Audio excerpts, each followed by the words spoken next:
عیدگاہ میں انتظار ہو رہا ہے، ہزاروں لوگ منتظر ہیں. آقا کریم نے دل جوئی یتیم کو، یتیم کی دل جوئی کو اتنا مقدم سمجھا کہ اس کو لے کے واپس گھر آئے اور آ کے کہا کہ اس کو لباس دیا جائے، اس کو کھانا کھلایا جائے. اور اس کو جیسا حسنین کریمین کو لباس دیا گیا تھا ایسا اس بچے کو پہنایا گیا، کھانا کھلایا گیا.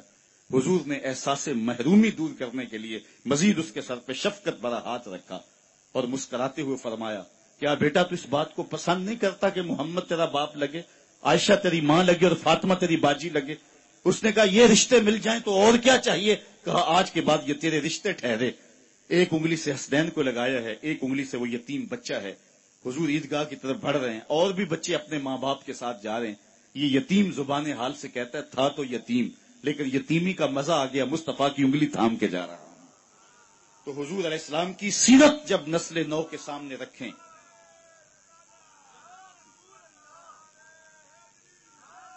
آج سسکتی انسانیت کی بات ہوتی ہے تو آج دنیا اس کی بات کرتی ہے. تو آئیے اپنے آقا کی سیرت کو اس روپ کے اندر دیکھیں اور پڑھیں اور اس کی خوشبو کو پھیلائیں اور نسل نو کو بتائیں کہ آقا کریم علیہ الصلوۃ والسلام کس طرح دکھیوں کے درد بانٹنے والے تھے اور لاچاروں، یتیموں اور مسکینوں کے کس طرح کام آنے والے تھے. سمال الیتامى عصمۃ للارامل، بیواؤں کے آسرے تھے اور غریب ہو کے یتیم ہو کے یتیم پرور تھے. یہ 9 سال کی عمر ہے حضور کی، اس وقت کہا جا رہا ہے حضور کے لیے سمال الیتامى، یتیموں کا سہارا اور آسرا ہیں. تو آقا کریم علیہ السلام نے ہمیں سیرت کے جو رخ دیے، سیرت کے جو انداز سکھائے. یار حضور کے تو معجزات بھی ہم دیکھیں تو وہاں بھی سیرت نکھرتی ہوئی دکھائی دیتی ہے. میری بات اگر طول نہ پکڑے تو مجھے ابو ہریرہ یاد آ رہے ہیں رضی اللہ تعالی عنہ. فرماتے ہیں کہ ایک دن حال یہ ہوا کہ پیٹ میں کچھ بھی نہیں تھا. کئی دن گزر جاتے صفہ کے چبوترے پہ بیٹھنے والے لوگوں کے کہ ان کو کھانے کے لیے اور پینے کے لیے کچھ میسر نہ آتا. کہتے ہیں میں مسجد نبوی کے ایسے زاویے پہ آ کے بیٹھ گیا جہاں لوگوں کا گزر ہوتا تھا. آرزو یہ تھی کوئی گزرتا ہوا شخص میرے چہرے کو پڑھ لے اور میرے من میں اتر جائے. ہستی پلکوں کے نیچے غم بھی پلتے ہیں مگر کون دیکھتا ہے اتنی گہرائی میں. حضرت ابو ہریرہ فرماتے ہیں بھوک سے نڈال تھا، قبر سیدھی نہیں ہو رہی تھی اور سوال کرنا میری غیرت کے منافی تھا. میرا خیال تھا کہ کوئی گزرتا ہوا میرے حالات سے آگاہ ہو جائے گا. خیر لوگ گزرتے گئے. میں نے کہا کوئی بات کرنی چاہیے. حضرت عمر رضی اللہ تعالیٰ عنہ آئے. میں نے ان سے قرآن مجید کی کوئی آیت پوچھی، انہوں نے آیت بتائی اور آگے بڑھ گئے. شاید وہ جلدی میں تھے اور جو میرا مسئلہ تھا وہ معلوم نہ ہو سکا انہیں. پھر میں منتظر رہا. حضرت صدیق اکبر آئے رضی اللہ تعالیٰ عنہ. میں نے ان سے کوئی مسئلہ شرعی پوچھ لیا، انہوں نے بھی مسئلہ بتایا اور آگے بڑھ گئے. میں نے سوچا میرا مسئلہ تو وہیں رہ گیا. کہتے ہیں اب میں پریشان تھا کہ ایک جانب سے روشنی اٹھی اور دل و قلب و نگاہ کا مرشد اولین آ گیا. حضور تشریف لے آئے تو میں نے حضور سے بھی کوئی مسئلہ ہی پوچھا. حضور نے میری جانب غور سے دیکھا اور پھر مسکرا کے بولے ابو ہریرہ بھوک لگی ہوئی ہے؟ جس کی تسکین سے روتے ہوئے ہنس پڑیں اس تبسم کی عادت پہ لاکھوں سلام. کہا ابو ہریرہ بھوک لگی ہوئی ہے؟ میں نے عرض کی جی حضور بھوک لگی ہے. فرمایا میرے پیچھے پیچھے آ جاؤ. پھر اگلا واقعہ آپ نے علماء سے سنا ہے. دودھ کا ایک پیالہ تھا. گھر والوں سے پوچھا، انہوں نے کہا یہ دودھ ہی ہے. کہا ابو ہریرہ؟ میں نے کہا جی حضور. کہا جاؤ صفہ والوں کو بھی بلا لاؤ. کہتے ہیں دودھ کا پیالہ دیکھ کے تو خوشی ہوئی لیکن 70 لوگ تھے صفہ کے چبوترے پہ بیٹھے. میں ان کو بلا لایا تو حضور نبی رحمت صلی اللہ علیہ وسلم نے میرے ہاتھ میں پیالہ دیا. کہا ابو ہریرہ دائیں سے شروع ہو جاؤ. میں ایک شخص کو پیالہ دیا، دل دھڑک رہا ہے کہ بھوک کی شدت ہے، لیکن جب اس نے پیالہ اپنے منہ سے لگایا اور دودھ پیا تو میں نے دیکھا کہ ایک قطرہ بھی کم نہ ہوا. دل کو تسلی ہو گئی. دوسرے کو، تیسرے کو، 70 آدمی دودھ پی گئے لیکن دودھ کم نہیں ہوا. لگتا ہے رب نے اس پیالے کا تعلق کوثر کی نہر سے جوڑ دیا تھا. حضرت ابو ہریرہ فرماتے 70 آدمی پی گئے تو حضور نے مجھے فرمایا ابو ہریرہ کون باقی؟ میں نے عرض کی حضور ایک میں باقی، ایک آپ باقی. فرمایا کہ تم بھی پیو. کہتے میں نے پیا اور رج کے پیا. حضور نے کہا اور پیو. میں نے پھر پیا، سیراب ہو کے پیا. حضور نے فرمایا پھر پیو. فرمایا پھر پیو. میں نے کہا مجھے قسم ہے اس رب کی جس نے آپ کو حق کے ساتھ مبعوث کیا ہے، میرے میں ایک قطرے کی گنجائش بھی نہیں ہے. تو حضور نے میرے ہاتھ سے پیالہ لیتے ہوئے نوش جاں کیا. اللہ اکبر. ایک پیالہ 72 کے لیے کافی ہو گیا. یہاں سیرت کا بی پہلو ہمارے سامنے آتا ہے. ایک تو طرف حضور کے معجزے کا پہلو ہے کہ ایک پیالہ 72 کو کافی ہو گیا, اور سیرت کا یہ پہلو بھی کبھی نہ بھولیے, 2 جہاں کا سردار ہے, 71 آدمیوں کا جوٹا پی رہا ہے.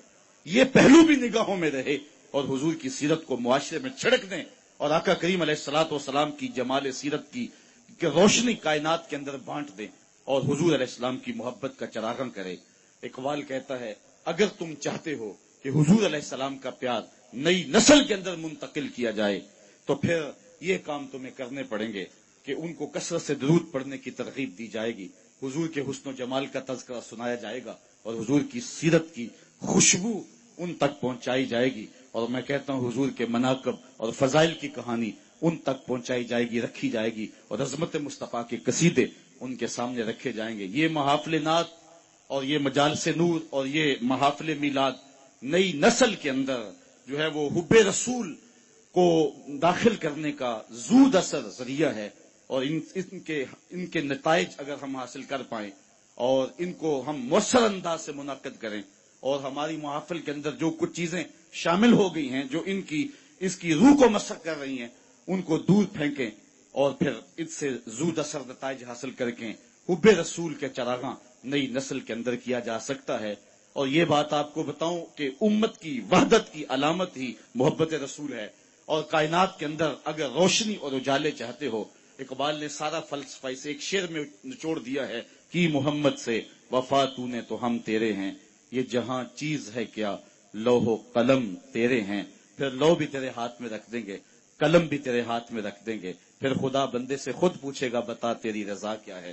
تو اپنی تقدیر کا فیصلہ خود ہی لکھ لینا, کیونکہ قلم بھی تیرے ہاتھ میں ہوگا اور لوح بھی تیرے ہی ہاتھ میں ہوگا. پھر تیری تقدیر کے فیصلے واشنگٹن میں نہیں ہوں گے, پھر تیرے ہاتھ میں سب کچھ دے دیا جائے گا. اگر تو حضور کے ساتھ وفا کا رشتہ مستحکم کر لیتا ہے, حضرت عمر یاد آئے, عرض تہامہ سے گزرے تو پھوٹ پھوٹ کے رونے لگے. کسی نے کہا عمر یہ